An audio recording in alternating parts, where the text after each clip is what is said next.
Hello student, आज के class में इलेक्ट्रोकेमिस्ट्री को आगे बढ़ाते हुए फैराडे के वैद्युत अपघटन के दूसरे नियम को पढ़ेंगे। फैराडे के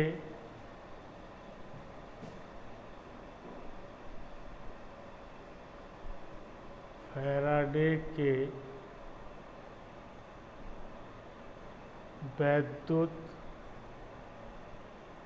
अपघटन का द्वितीय नियम।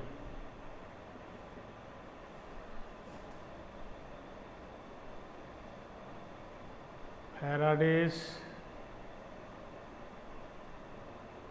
Second law of electrolysis. Faraday के वैद्युत अपघटन का द्वितीय नियम, इसको पढ़ने से पहले हम एक एग्जाम्पल देते हैं कि 3 वैद्युत अपघटनी सेल है। ये सेल ए, एक दूसरा सेल जो है वो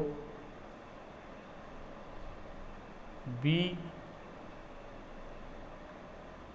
और एक तीसरा सेल सी है। और ये सेल में कैथोड एनोड बना हुआ है। ये कैथोड है ना, एनोड है, ये कैथोड है। और इसको सीरीज में वायर से कनेक्ट कर दिए और एक को पॉजिटिव टर्मिनल और दूसरा को नेगेटिव। याद रखिए सीरीज में है, इसलिए सबसे बराबर धारा जो धारा प्रवाहित होगी वो समान मात्रा में प्रवाहित होगी। आप देख लीजिए,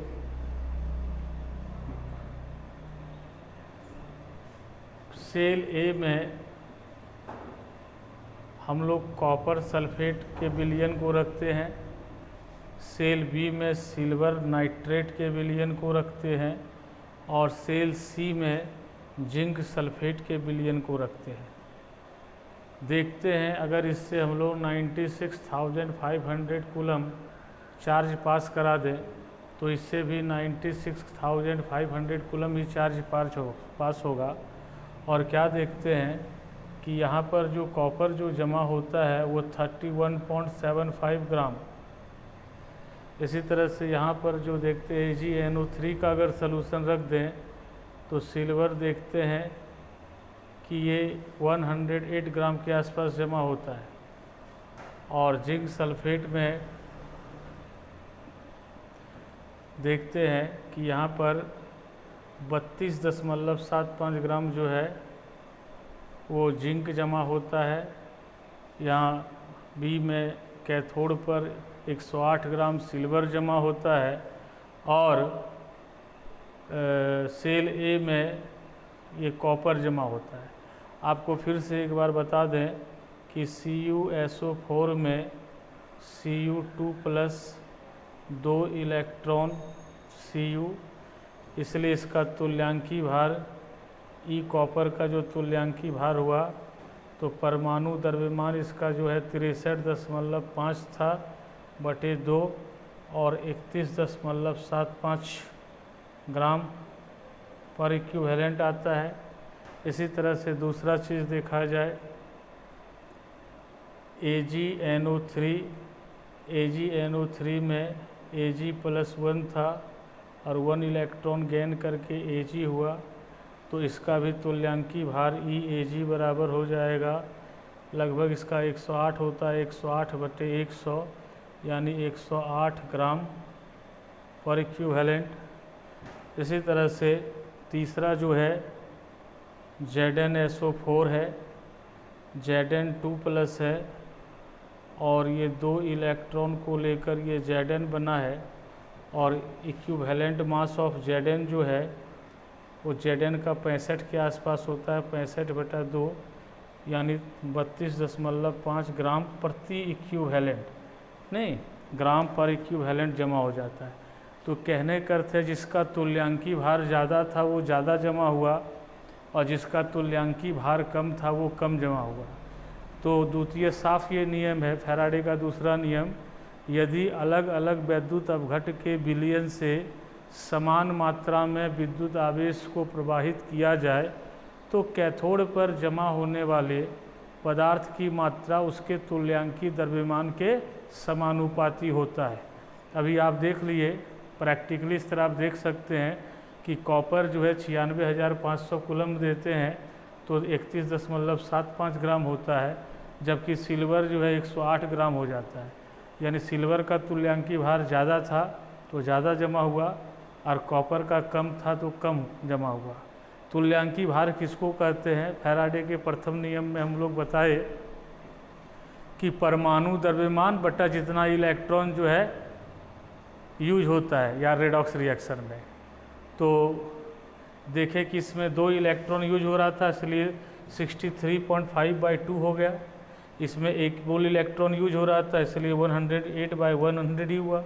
जिंक में फिर 2 हो रहा था, है नहीं, ZnSO4 में Zn2+2 इलेक्ट्रॉन, इसलिए इसका जो है 35.2 यानी 32.5 हुआ।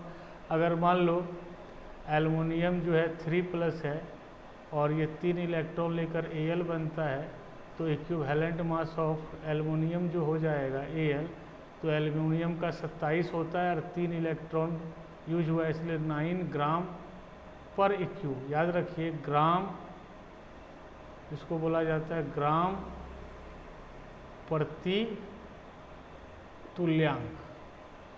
तो याद रखिएगा फैराडे का दूसरा नियम, यदि अलग अलग वैद्युत अपघट्यों के विलयन से समान मात्रा में